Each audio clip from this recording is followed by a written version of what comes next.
Hello, welcome to our first Sui Overflow, the Road to Overflow workshop series. The first workshop, Introduction to Sui and Move. Let me just add my screen here. Okay, so Road to Overflow workshop series number 1. So this is a more developer-focused introduction to Sui and Move.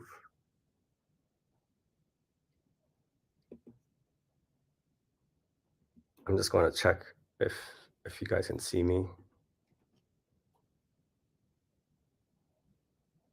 Okay, good. So, just a quick update that we do have our first inaugural flagship conference, Sui Basecamp, that's happening during Paris Blockchain Week, April 10 and 11th. So if you haven't learned about it yet, I would go over to sui.io/basecamp. And of course, why we're all here today is to get better prepared for the Sui Overflow Hackathon, which is also our first inaugural flagship hackathon of the year. And right now you can go over to sui.io/overflow, put in your email address, and get updates for the hackathon. So I am Harrison Kim, developer advocate based in Seoul. I organize mostly in-person dev events, online events, hackathons, workshops, mixers, and I have been with Sui for about over a year now.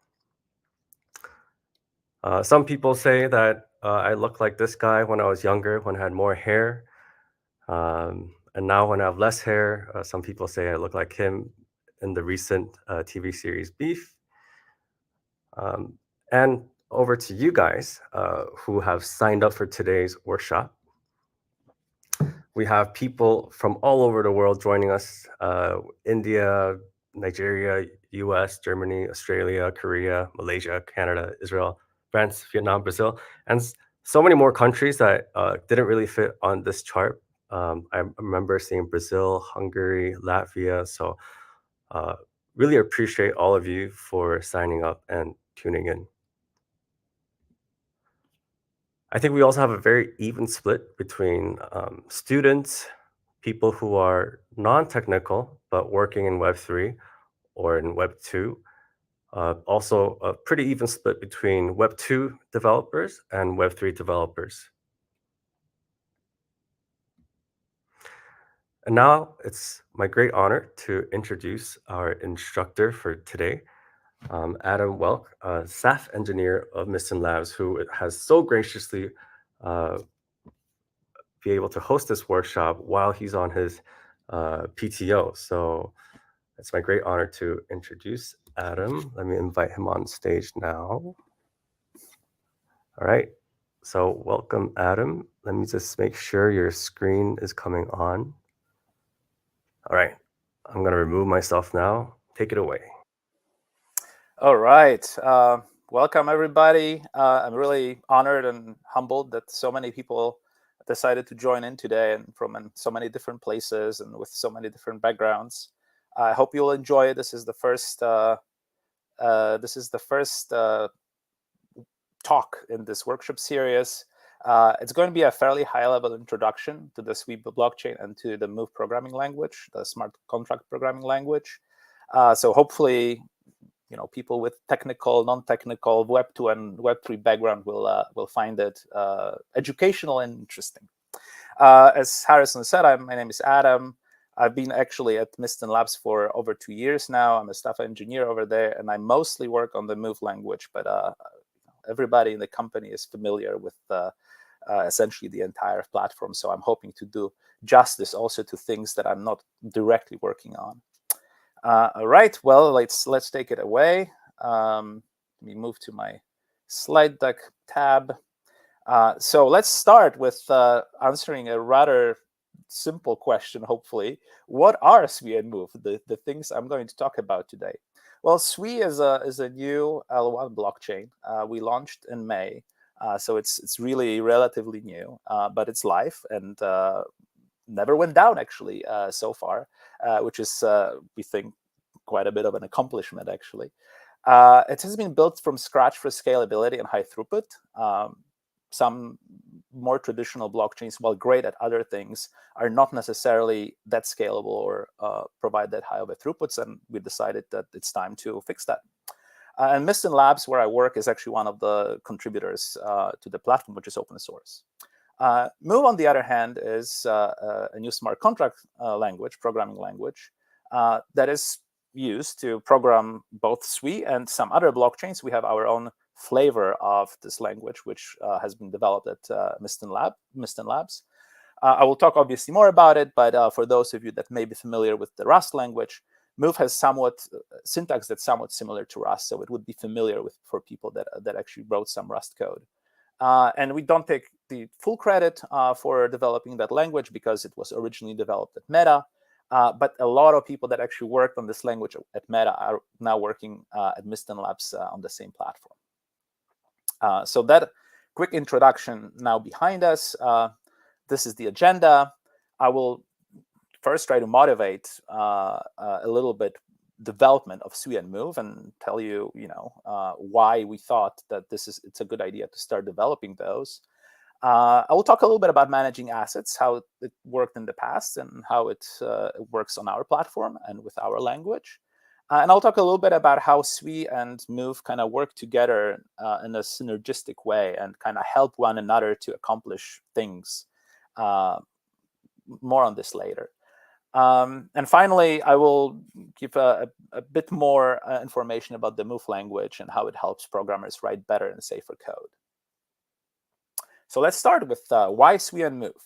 Well, let's start with sort of an even simpler question, which is, what is blockchain? And different people can have different kind of views on what it is. But from our perspective, it's essentially a database. It's a shared, open, authenticated database for assets, right? So what are the desired features of this kind of platform?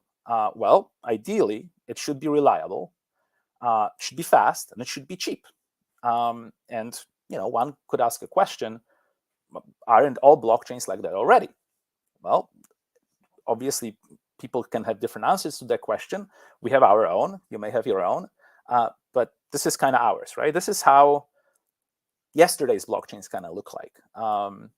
You'll have people submitting transactions to what's called a mempool, which is kind of a pool of transactions, right?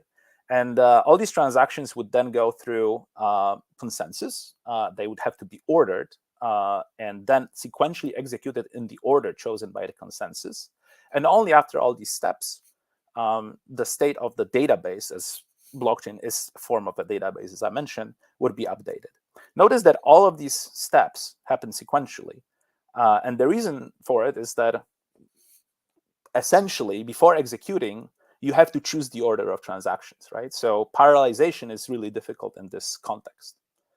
And so how about these features that I mentioned on the previous slide, to which I'm going to come back for a second?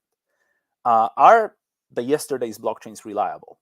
I would say yes, they definitely are. Like, Ethereum, for example, is one example of a blockchain that I think nobody questions its reliability, right?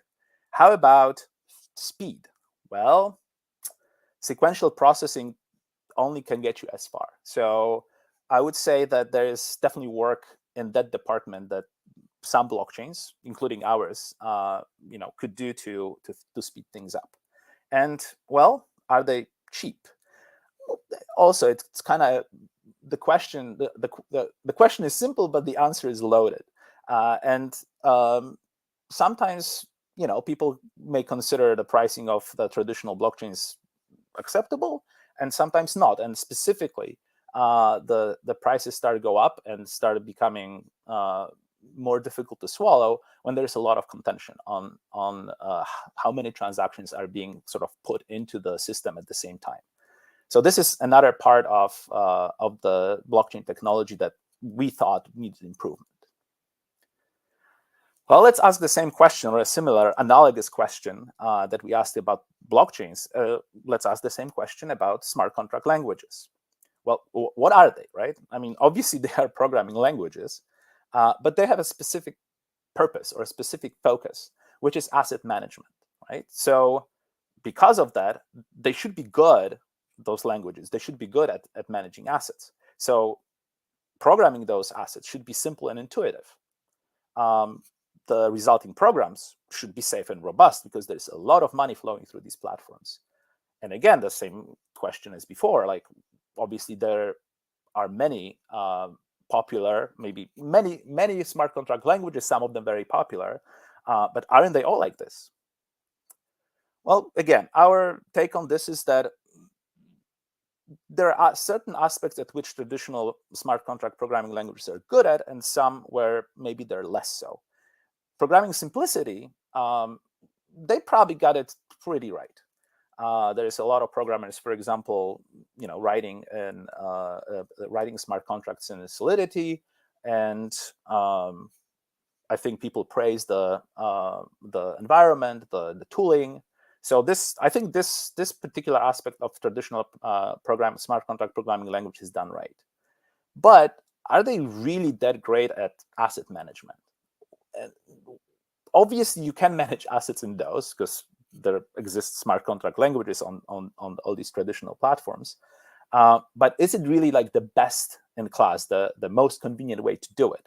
And in our opinion, there is room to for improvement there. Specifically, assets are not really assets like NFTs, like tokens, are not really first-class citizens in the languages of the past.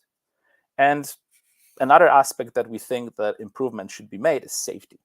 Again, a lot of money is flowing through blockchain platforms. A lot of money is locked in smart contracts. Safety is paramount. And unfortunately, it's not guaranteed as well as some people would like, probably. This fragment of the list that I'm showing on that slide is from the website that lists fairly recent exploits that were largely due to bugs in smart contracts and the amounts of money that was lost due to those breaches, due to those security breaches. So certainly some work that could be done, that still can be done to improve the situation there. Well, so let's talk about managing assets in those traditional platforms and in those traditional languages. This is kind of the diagram. I'm not going to show any code yet. That tries to illustrate how this asset management worked in the kind of traditional platforms. So let's assume that we have a smart contract that manages tokens. Token can be a coin, token can be an NFT. And we have two accounts, Alice's accounts and Bob's account.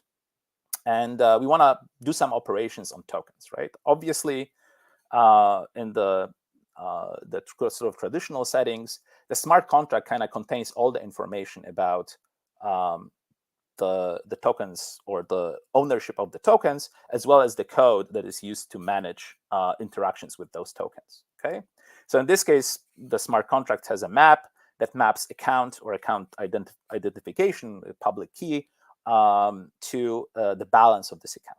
So what needs to happen in order for Alice to purchase a token, say an NFT?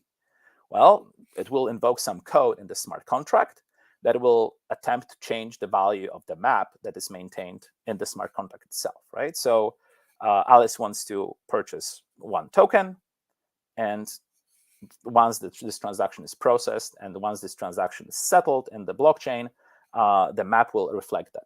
Now Alice has one token. Obviously, Alice has to transfer some coins and such in order for this to happen, but let's kind of abstract this away for now. What's important is that that all the interactions on this token are happening within the smart contract.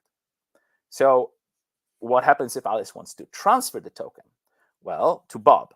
Well, she still has to go through the smart contract itself. So it will have to execute some code and we'll have to update some mappings, right? So transfer will zero the map for Alice and will add one token in the mapping for Bob. So again, what's important here is that all the interactions go through the smart contract, and that smart contracts contains all the information about ownership of tokens. And that's how it is. That's or was in the past in the traditional blockchains.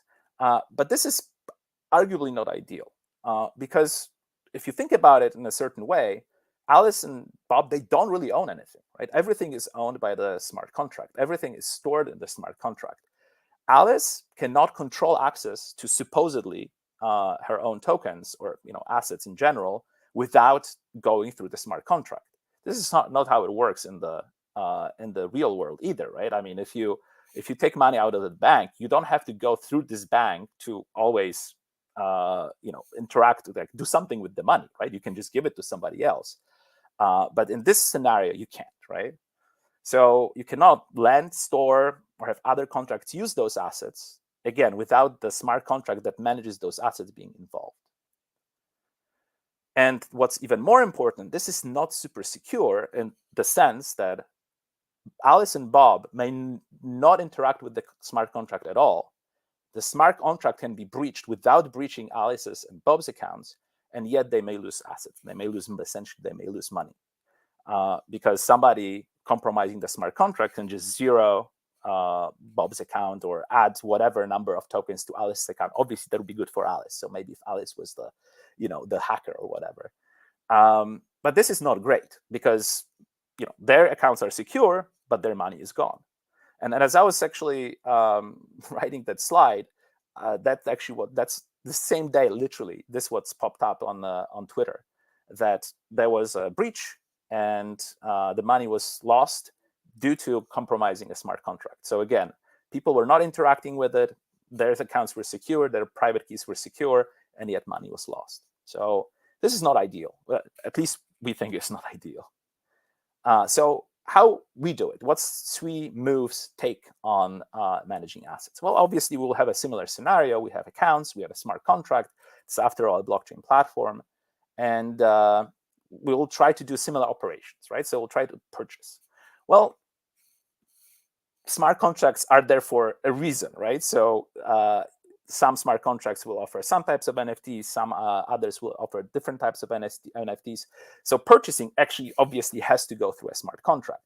But in this case, rather than updating some internal maps or maintaining some internal metadata, a smart token will simply create a token and will pass it back to Alice. That token, after it's purchased, will actually be associated with Alice's account, not with the smart contract account.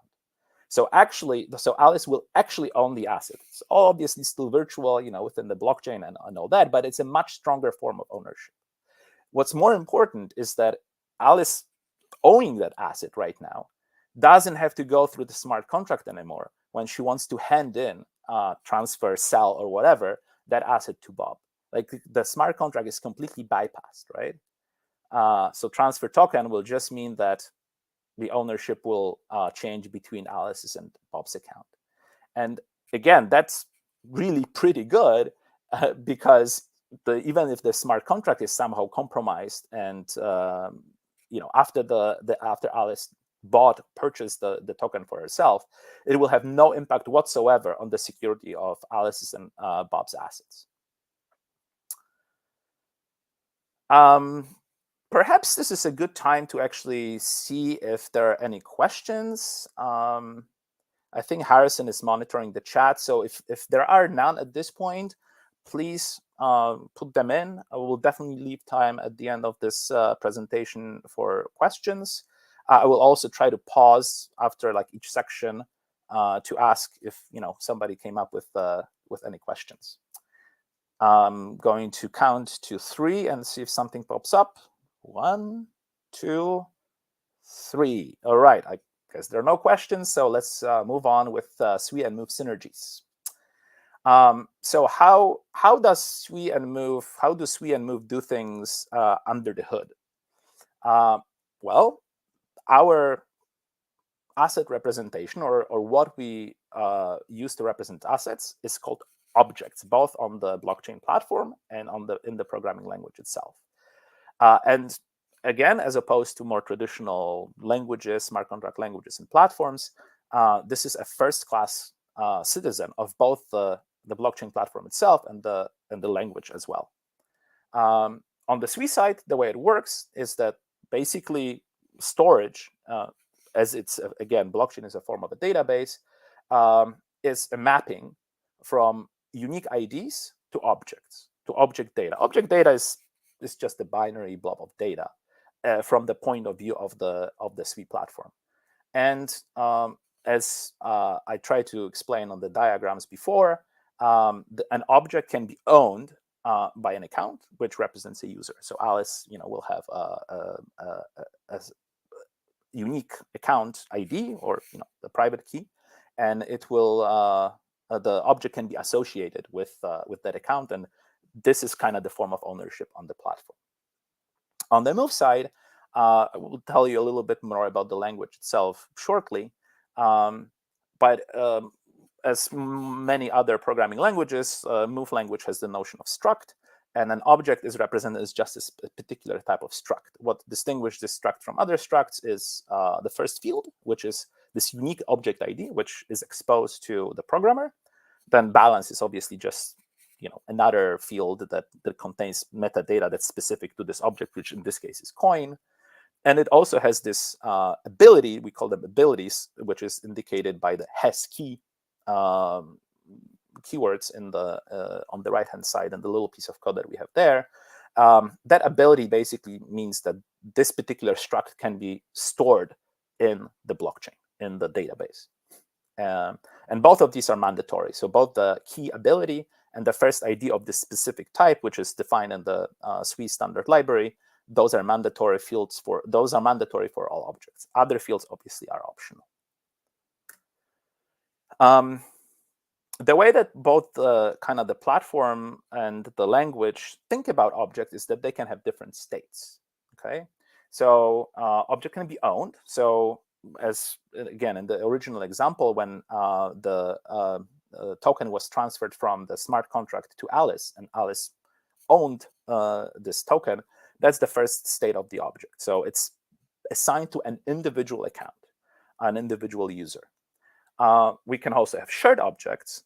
And again, like maybe an example would be useful here. An owned object, again, would be like an NFT or a coin. But we also have shared objects, which can be written by or read by everybody or anybody, but they're not owned by anyone. And those would represent things like marketplaces, right? Because you want multiple users to interact with, write or read with the marketplace. We also have the notion of immutable objects. So if you know that you will never modify an object ever again, you can make it immutable, which is a nice property to know if you want to speed up access operations on these objects. And again, what's important is that the kind of both sides of the equation see this, recognizes these states. Those are established at the Move level language. You can designate an object to be owned, shared, or immutable. But Sui also sees those properties and can take advantage of them to execute things better, faster, mostly. So I showed you the diagram of how the traditional blockchain looked like. This is how Sui blockchain does things. And you will notice that it starts quite similarly, but it's ultimately it ends up being quite a bit different. All right, so again, we have transactions coming from different accounts, but now we also have a mempool, but I'm kind of trying to simplify things a little bit here. But essentially over there from the mempool, we're going directly to sequencing transactions, to ordering them. But in our case, we're doing something a little bit different, which is called consistent broadcast. And I'll tell you just in a second what it is. Oh, I went the wrong way. So this is the beginning, the initial phase of the consistent broadcast. So this is just an example of sending one transaction for execution in the blockchain platform. Okay, so there is a user that has transaction 1, and it wants it executed on the platform, and the results stored on the blockchain. So as essentially all other blockchain platforms, we have the notion of validators, where it's essentially a distributed database, and those validators have to agree on the validity of transaction and on the execution results of the transaction. Again, this is pretty standard. There's not much change in terms of this terminology from other blockchains. So the user will send its transaction execution request to all the validators. This is the first step, the first set of arrows. It will go to all the validators. And all the validators have to agree that this is a valid transaction. So they will do some checks to see where it comes from, if it's signed properly, if all the data that this user wants to access within this transaction can be accessed by that user, and so forth, right? So basically, they will check the validity of the transaction. And if everything is okay, if everything checks out, they will send a response to the same user saying, I validated that this transaction is correct, and I will, at some point in the future, be ready to execute it. And this is where the reliability comes of the platform. We may have a number of validators that are Byzantine, which means that they're nefarious, right? They say try to steal money from the users, right? The platform is still secure as long as 2/3 plus 1 validators are honest. So if we have, say, 10,000 validators, right? If whatever, what is it going to be? 6,667 validators are honest. Then even if the remaining 1,000 plus are dishonest, the platform is still secure, and nobody will be able to kind of compromise it and steal your money and everything. Again, this is quite similar to all other platforms. They rely on this notion of blockchain platforms. They rely on this notion of the majority of the participants in the blockchain transactions being honest. Okay, enough of that. Back to consistent broadcast. So the user sent a request to validate a transaction to validators. They send the response. The user now collects all these responses to see if it got a quorum, if it got this 2/3 plus 1 validators to respond with the same response, which is that this transaction is valid. And if this is the case, then it will sign this transaction, and it will send it back to the validators for execution. So this happens for all objects, for all assets, for all transactions involving all assets in the platform. Now there is going to be some differences depending on which objects we're operating. So let's go back to our blockchain diagram. So we kind of went through the initial phase of the consistent broadcast. And now we're assuming that Alice and Bob are both operating, they're both working with owned or immutable objects, okay? So the question now, obviously in the past, all of this would go through consensus. All these transactions would be executed and sequentially, no matter what objects they're operating on. But on our platform, if these are owned or immutable objects, they don't need a consensus. And the reason for it is that, again, an object can only be owned by one account. An immutable object can never be written to. So if two transactions operate on their own objects, those operations will never interfere, will never kind of corrupt one another. So they don't have to be ordered. The ordering was there so that you kind of prevent this compromising results of executing one transaction versus the other one. We don't have to do it because we already know that the sets of data that these transactions are operating on are going to be disjoint. And the consequence of not needing consensus, no, actually, I thought I went to the wrong slide, but I went to the right slide, is that this is the happy path of the broadcast. So if the validators receive transaction requests that only operate on immutable or owned objects, they can execute these transactions right away and send the results back to the user. So there is no consensus, there is no sequential execution. They can be executed in parallel. So we have parallel execution. Things are obviously a little bit different when if we operate on shared objects. And maybe the path is not as happy, but there is still a happier path and less happy path. So because multiple transactions can access, write, or read the same shared objects, they have to go through per object consensus. So operations on shared objects have to be on the same shared object, have to be ordered with respect to one another, much like in the traditional blockchain. Obviously, our hope is that a lot of transactions will only use owned immutable objects, in which case this is not going to be needed. But even there is a happier path. But let's kind of go back to the diagram where now, before the validators can execute the transaction, they have to go through consensus and order the operations on transactions for shared objects in, again, certain order before they can execute the transaction and send the confirmation to the user and commit the effects to the blockchain. However, this only has to happen if these different transactions operate on the same shared object. Again, if we operate on different shared objects, which the platform, I will tell you a little bit more about that, will know about, they still can execute in parallel. So there is actually a parallel execution path for shared objects as well. And again, this is the least happy path where execution, the transactions access the same shared objects. Then the consensus has to happen. The sequencing of this transaction has to happen, and there is no parallel execution in this case. I have to admit that there is a sequential part of executing a transaction also on the happy path, but this is a relatively short. The sequential part is relatively short compared to the duration of the transaction itself. And we are actually working on optimizing this kind of last bit that is sequential even further. The analogy that I think we can draw is to traditional databases when you execute the transaction, and at the end of the transaction you do what's called a commit, and that commit also has to be coordinated and sequential kind of between different transactions. But it's a very kind of the very end tip of the transaction execution, and typically very short.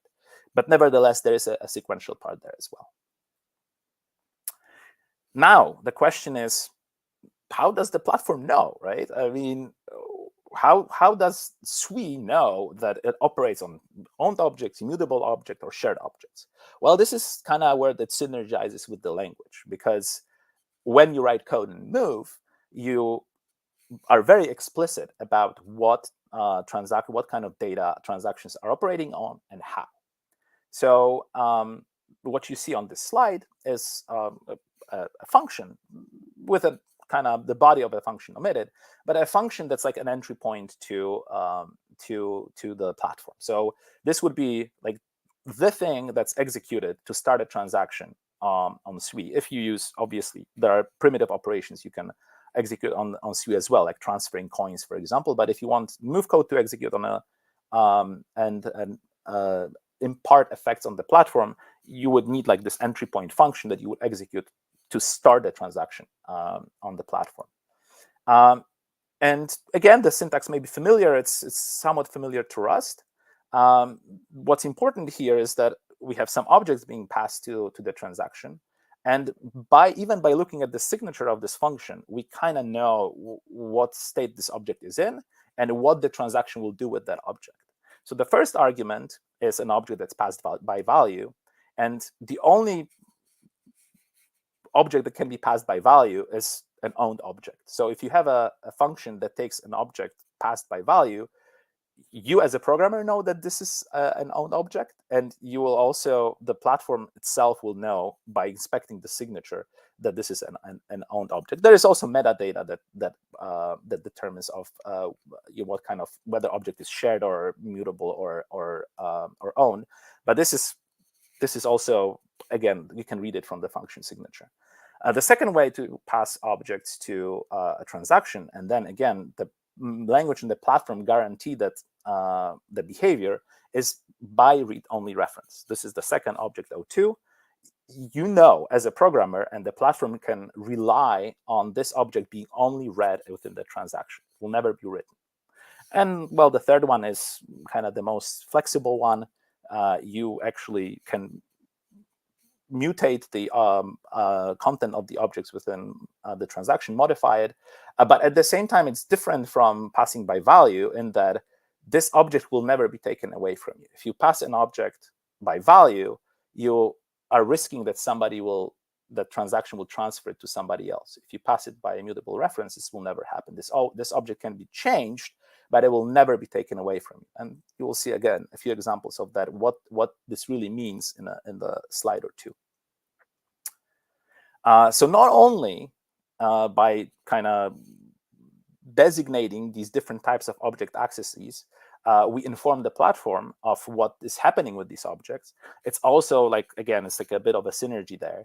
It's also a nice piece of information that is being available to both the developer, but also to the person that actually wants to call into that smart contract to know what happens to their assets, right? If they never pass an object by value, they will never lose it. If they never pass an object by mutable reference, this object will never be modified and so forth, right? So this is a useful piece of information if you're signing your transaction. You kind of saying, I want the smart contract to execute on my assets because you know what's going to happen to them. So it's not quite clear it is not quite that clear in other platforms. Again, end of section. If there is anything that Harrison sees that would be worthy an answer at this point, I'm happy to do it. All right, I don't see it. I have to look at my phone. And the screen is a little small. Let's see. No loan status. So yes, in fact, I will defer this to an example which is coming in 2 slides. I think that it will be quite clear that yes, this passing by reference can be thought of as loaning an object, right? But I acknowledge the question. I hope it will be answered literally in like 2 slides. Let's see if there's another one. Nope, that's the one. All right. I'm going to wait for maybe another question. 1, 2, 3. Okay, no more questions yet. All right, so a little bit more about Move. This is not meant for you to start coding in Move after this talk. There'll be more talks that will talk about details of the language and patterns and such. This is just to give you a flavor of what the language looks like, right? So the code is organized into packages. Coin is a package. DeFi is a package in this example. Within packages, you can have different modules. You can obviously have a package with one module, but it makes sense if you say implement a series of DeFi protocols to put them in the same package. And the idea is that you do it so that you can actually reuse. Like we try to facilitate and encourage code reuse by modularizing. Like so hence the modules. You modularize your code, and then other people or yourself can reuse that code in all different smart contracts that you develop, rather than kind of copying and pasting and modifying them to your needs. For people, again, familiar with Rust or other traditional programming languages, there is not going to be that many surprises here. We have fairly traditional primitive types, Boolean, unsigned integers of various size. There is this special type that's an address, which represents, again, the account, the user account. We have a built-in collection type. There are other collection types that are not built-in, that are part of the standard library, large bags and such. But these are the kind of the built-ins. And as I mentioned, an object in Move is a specific type of struct, but you can have kind of non-object structs as well, which you cannot store on the chain, but they can be kind of used to structure your code better and for temporary values and such. And they have, they can have other structs as their fields. There is no restriction there. They don't have to contain just the primitive types. So this is where I'm hoping I'm going to answer the loan question. This is where the linear types that Move language implements, they're a little bit like Rust, but actually more linear. Rust has the notion of these affine types. We go a little bit further, and we really go kind of closer to the linear types concept. But let's even forget the names. Let's just see what they do. So this is an example of what you can express in Move. the first example is not a loan, but it basically says, I'm giving you a coin passed by value. You can take it, but give me instead a card title, right? So this is what the type system allows you to do. So as a user that you're giving this coin away, it will probably be taken from you. But then the contract is guaranteeing by signature to return a card title to you. Again, this is the second example is more like a loan, right? So I am going to I'm loaning you in some sense a card title. I'm letting you see it, but you can think about it as a loan, right? And as you can see, it's passed by read-only reference, so nobody's stealing your card title. They can just inspect it. I'll give you a bit of money, some coin, so that for your processing fees, but I expect my card registration in return. And again, all of this is kind of guaranteed by that you give the smart contract the view of your card title and some money. And it's guaranteed by the signature of this function that you will return. You will get the car registration in return. Yes, so that's the gist of it. And all of this is actually enforced by the compiler and by the bytecode verifier. So it's not just in the source code. It's the compiler that guarantees certain things. And if this is when you develop and compile your code, and when you execute on the platform, the bytecode verifier is kind of repeating those checks to make sure that no funny stuff is happening at the execution time. So again, some examples. We have the same coin that we've been seeing this whole time in the left upper corner, and look at the bottom where we have function foo. The compiler will not let you copy a coin that's passed by value to create another coin, right? That will be double spending. And this is something that's quite bad and cost some people quite some money in the past. Our language just forbids it straight away, right? You may bypass this restriction if you want by specifying special abilities, but by default, you cannot copy an asset and just kind of reuse it, right? So make a copy. The second example in the same function basically shows you that you can't cheat by taking a pointer to the coin and then trying to copy it. All of this is going to be caught by the compiler, and the compiler will tell you that it's an error. And then if you crafted bytecode by hand, trying to mimic their behavior and send this this code to the blockchain to be executed, the validator will repeat those checks, and this will still be disallowed. Okay, so let's look at the BAS function. This is another type of error that used to be quite common in kind of more traditional languages, smart contract languages. This is about basically dropping an asset on the floor, accidentally mostly. So somebody writes a smart contract that you pass it a coin, and this coin just poof disappears, right? And this is not good for anybody, really, because the smart contract is not even stealing your money, just losing it, and you're losing it as a user. So again, we prevent that. The compiler and the bytecode verifier will prevent that. If the coin is passed by value and you don't do anything with it, for example, transfer it to somebody else or return it from the same function, this will be an error. So if you just say, just return, just forget about this coin and just return, this will not fly. And the bar is kind of an even more explicit or slightly differently expressed double spending pattern, right? Where you try to invoke a function pay on the coin that was passed by value, passing this coin by value twice. So you will be able to do it once, but if you have another call in the same function that also tries to use this coin and pass it by value again, this will be an error. So we hope that there are many other sort of little niceties or larger niceties about the language, but these are kind of this should give you a flavor of what we are trying to accomplish by being able to manage these assets in the language and in the platform itself as first-class citizens.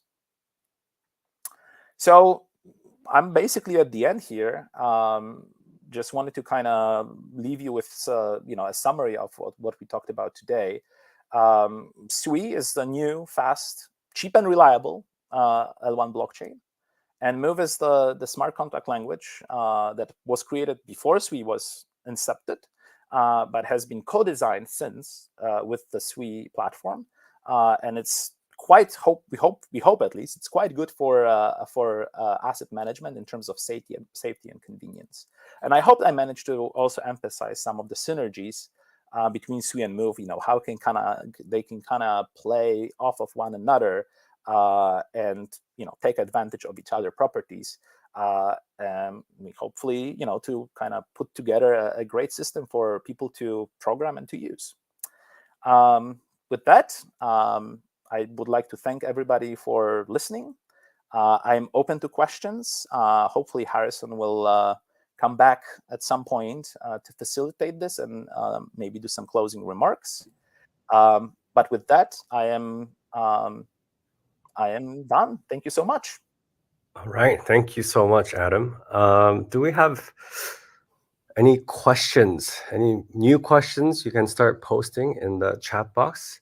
In the meantime, I'll reveal some older questions that were more general. So I'll start showing them now. First one is, how decentralized is the Sui blockchain? All right. I honestly don't remember how many validators we have at this point. Let me check, because that's probably going to answer the question, right? I'm just trying to get to Sui Explorer. That will tell me how many validators we have. Where is that number?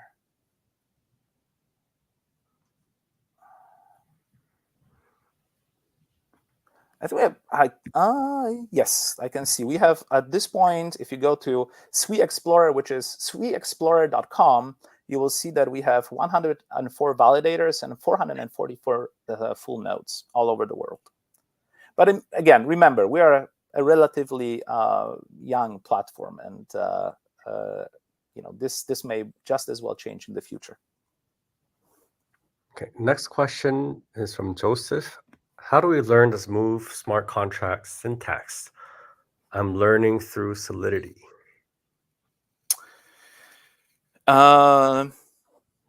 There's a number of materials. First of all, there's Harrison. I don't know if you can flash it on the screen. The Sui documentation address. The Sui docs link. That would be great. Hold on. Yes. So this is like a go-to reference, basically, for learning. For tutorial materials, for language syntax. For samples of smart contracts, for sample applications, like basically the whole thing, from front end to back end, or from like the web interface to the Sui Move, the Move contracts. Oh yeah, that's perfect. There is also, and again, I may try to find it, but Harrison, maybe you'll be faster. There is I haven't used it, but there is a systematic tutorial, like a course that has been prepared by Sui Foundation, which kind of walks you through, from the very basic, the kind of the syntax and everything, to building your first smart contracts. I actually don't remember exactly what the address is, but let me try to find it. Sui Foundation tutorial. I think this is it. Move tutorial. I'll first show this is our developer. It's on GitHub. It's on GitHub, actually. Yeah, I can see it, actually. I can't flash it on the screen, but it's called Sui-Move-Intro-Course. Yes. I don't know. So Harrison is the man here, because he's the administrator, and he can show you things which I cannot. I'm sorry. Yeah. So on this Sui.io developers, if you scroll down, scroll all the way down to learning resources, you can find it. Move Intro Course by Sui Foundation. Perfect. This is what Adam is referring to. Yeah, and it has I think 6 units or something. 4 units plus advanced topics. But I've heard it's quite it's a quite nice introduction if you're coming from a different blockchain platform and would like to start working with Sui and Move. Here, I'll just flash it so that the direct link to the GitHub repo. Perfect. Thank you so much.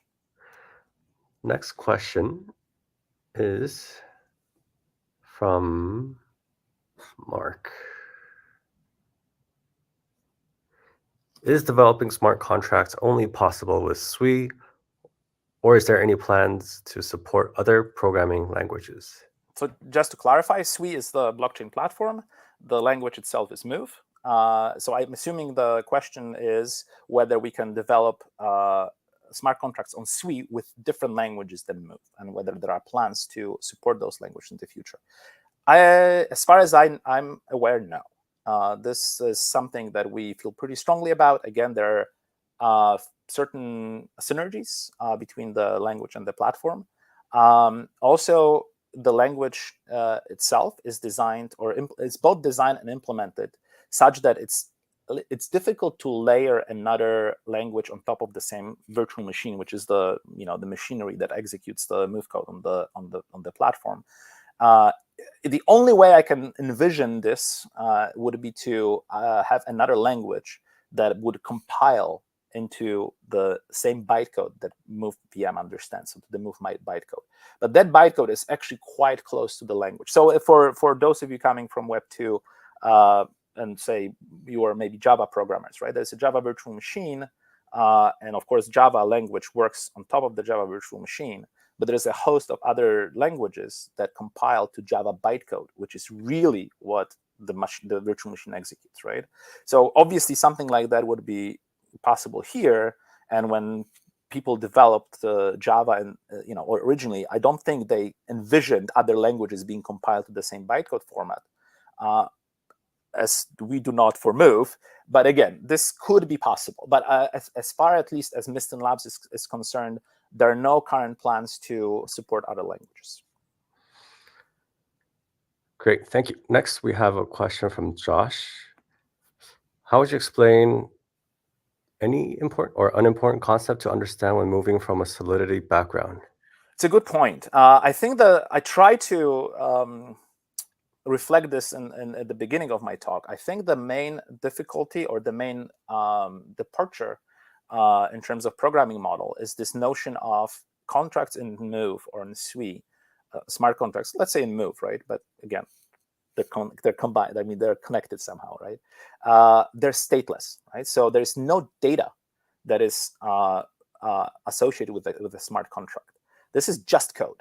It can produce data, but that data does not stay with the smart contract itself. And this is something that people coming from Solidity background, this is really kind of difficult mental switch for them to make, right? Because they're used to the fact that there's data, some map or maps that are associated with the address that stores, that holds the contract itself, right? In Move, it's not exact. It's not at all like that, right? So for example, you cannot, like in Ethereum, as far I'm not an Ethereum programmer, Solidity programmer. I'm sorry. So if I misrepresent something, you can chase me on Twitter or something and tell me, I'm full of whatever. But I'm trying my best here. One of the questions that we were getting initially, at least, was, can I send data to the smart contract, right? And then, because in Solidity or in Ethereum, you can send something to the smart contract to trigger some action, right? Again, this concept does not really translate to Move, right? You call functions of the smart contract, but you cannot say send a coin to contract and expect that it will do something with that coin, right? Unless there is a function that you will call with this coin as a parameter, and then of course the code will be executed. So again, the stateless contracts, smart contracts, I think is the single most important thing to try to understand, and how it differs between Move and Solidity. Great. And next we have Danny. Is Sui suitable for building a commerce app similar to like a DoorDash, for example? I think the sky is the limit. I mean, we already have a fairly, well, I wouldn't say super rich, again, launched in May, but we have some very serious DeFi smart contracts that are live on our platform.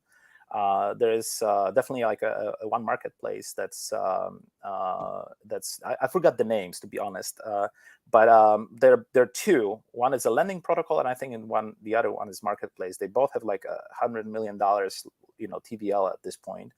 And we think, people, the developers, we're trying obviously to get people excited, but I think they're only just starting and we're only just starting. I think that really the sky is the limit. The language is super flexible. We have multiple SDKs. So if you like, writing your code in TypeScript, you can do it. If you like Python, you can do it. If you like Rust, you can do it. Again, definitely the answer is yes. Like, I wouldn't know how to, tell you how to start, where to go, but definitely the first step would be to look at what's already out there on the platform, and see if this is kind of the level of sophistication that you're thinking about. But I bet that some of these things that are already out there would be quite a surprise to you, that we can support it. And again, our focus is throughput and price, right? We want to be a cheap platform in terms of how much gas you have to pay, and we want to be super fast and don't suffer from like these slowdowns that are related to people like pumping millions and millions of transactions into the platform, slowing things down. We had a lot of transactions going through our platform during some of the quests that we did in the past, and both the gas price and the throughput stayed pretty constant, which is what we predicted. But we're quite proud of that it actually came true. Great. I think that's all the questions we have. Next, I want to just share our next workshop next week. It's on ZK login, which is basically like a social channel login to a dApp on the Sui chain. So this will be presented next Wednesday, March 27th, 12 p.m. London time. And you can work out your local time, and we'll have Mysten Lab engineer cryptography from the cryptography team, Joy. And next, I would love... If I may say something real quick, because I want to sell this talk real bad. It's because it sounds scary. ZK login, what is it? Cryptography, it's scary. This is like, especially for people that come from the Web 2 background, this is one of the most amazing new things that are at this point only available on Sui that you can think of, because that basically gives you access to the chain without any wallets. The only thing you need is the Google account or Facebook account, and you can actually securely gain access to Sui platform without installing any additional software. So, for those of you that are like scared of blockchain, you need all this different software to install before you can interact with it, this talk will show you that it will no longer be necessary on Sui. Hopefully you will all come. It's super exciting. Thanks for that. I think maybe we'll even show that live right after we fill out this feedback form. So for those of you watching, please, either if you have your phone, you can scan this QR code, or you can just type that URL into your browser. It'll probably take like 2 minutes, 3 minutes tops to fill out that form. And I'll just give you guys 5 minutes from now to fill out that form. And then maybe I can just demo ZK Send real quick so that they get to see. That'd be perfect. Oh, I get the special effects with the fireworks and everything. Oh, cool. Maybe someone else from the DevRel team right now is helping you do that, because that wasn't me. But yeah, no, I think it's just a Mac that was like, doing the special effects. Yeah, so if you guys are watching this, please scan that QR code or type that URL into your browser. It'll take you to a Google form, and it'll probably just take 3 minutes to fill out. In the meantime, I can play some music. ZK Send demo? We'll wait till they just fill out till the end. Okay. And then I'll ZK Send. I don't want to disturb them. Perfect. Too much. So we can play some easy music.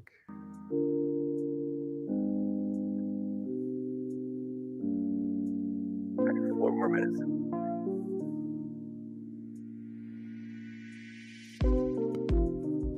We have one more question, Adam.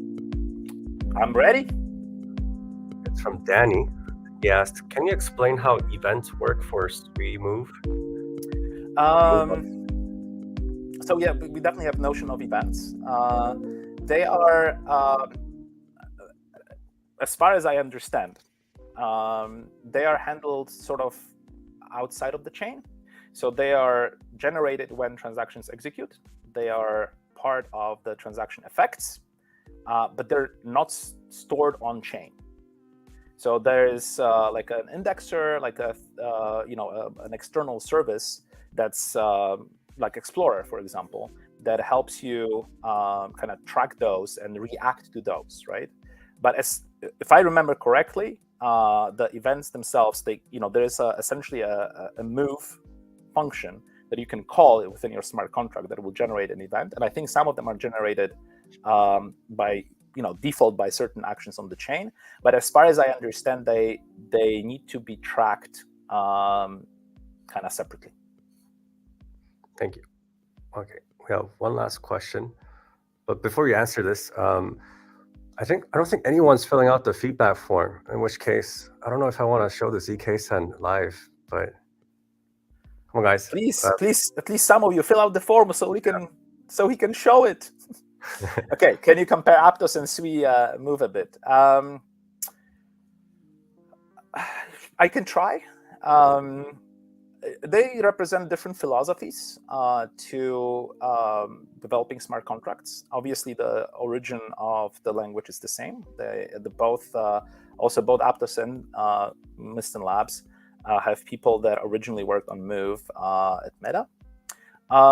They decided to stay faithful to the original programming model, which I don't know if it's super accurate, but I like calling it account-based. We are not object-oriented necessarily, but object-based, right? So our essential abstraction on Sui and in Move, our version of Move, is an object. In theirs, it's an account. So if you come from, like Solana background, if you're familiar with Solana, their model is somewhat similar to Solana. So again, they're accounts.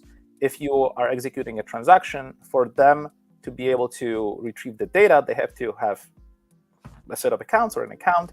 They can retrieve the data from an account, put it back into the account, right? For us, so in other words, in their case, the data is discovered as the transaction executes, right? So if you are not quite guaranteed to know upfront what data is going to be accessed by the transaction, because again, you just have addresses of these accounts, and these accounts may contain arbitrary data.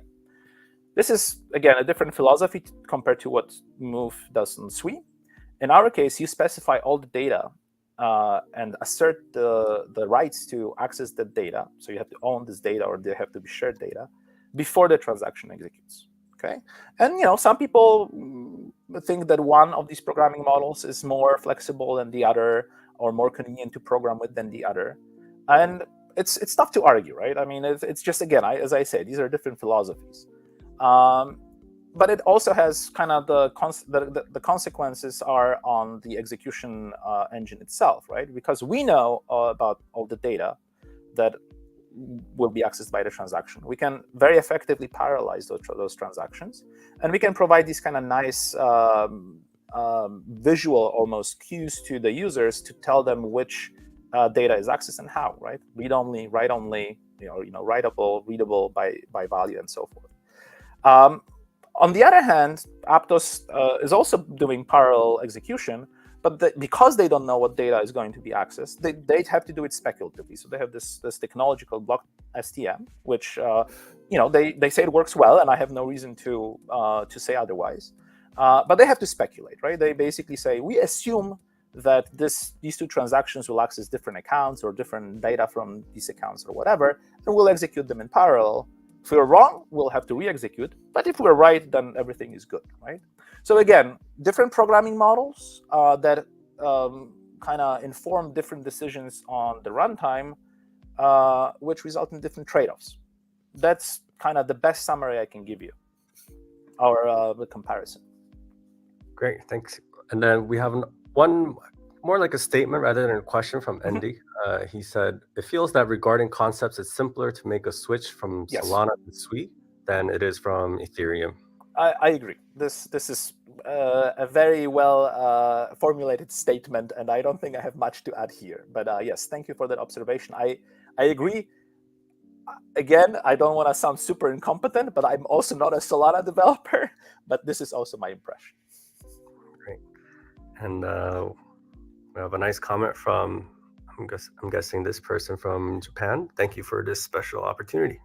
Yeah, I am, as I said, I'm pretty humbled by the number of people that signed up from so many different backgrounds and so many different countries.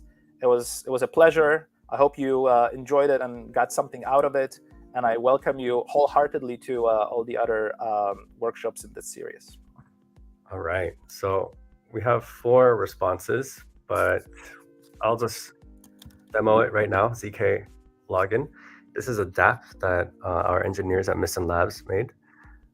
And as you can see, we have the familiar connect with wallet button that, of course, people who already knows how to create a wallet and keep it safe, they can use. But for your regular mom and pop or someone who does not know Web3 at all, they'll find buttons like these very familiar: sign in with Google or sign in with Twitch. So let's just say sign in with Google.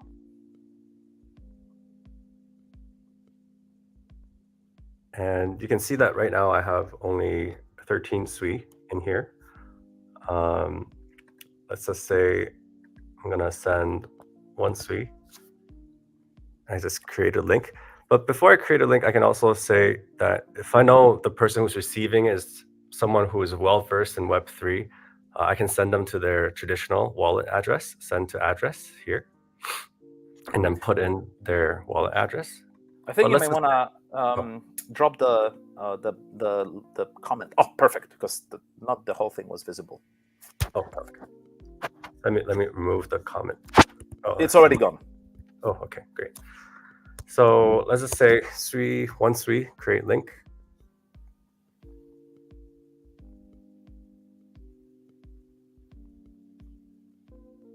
And what that's doing is it's generating this claimable link or this QR code. So if you have your phone ready, you can scan this QR code, or I can copy this link and I'll just share it in the YouTube channel.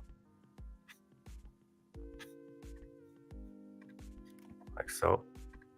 So whoever can log in with their Google first and click claim will be able to claim 1 Sui.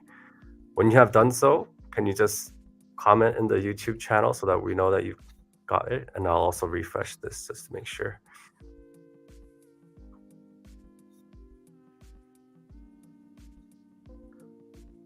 You'll see that it's very easy, the whole flow. And if you didn't get it this time, you can try funding your wallet, or just maybe attend more of our Sui events. Who knows? Yeah, and Joy will obviously talk a lot about this, but the important thing is that you're actually not sharing, all your credentials and Sui-related information with Google. It's a quite clever piece of technology, and I really encourage you to come and listen and to the explanation on how this works. It's really ingenious. Right. Google won't know what's your Sui wallet address, and then the dApp won't know what your Google address is. So it is a very, very cool technology, and you should tune in to our workshop next week with Joy. All right, so I'm gonna assume someone has already claimed this. Let me just try scanning it myself.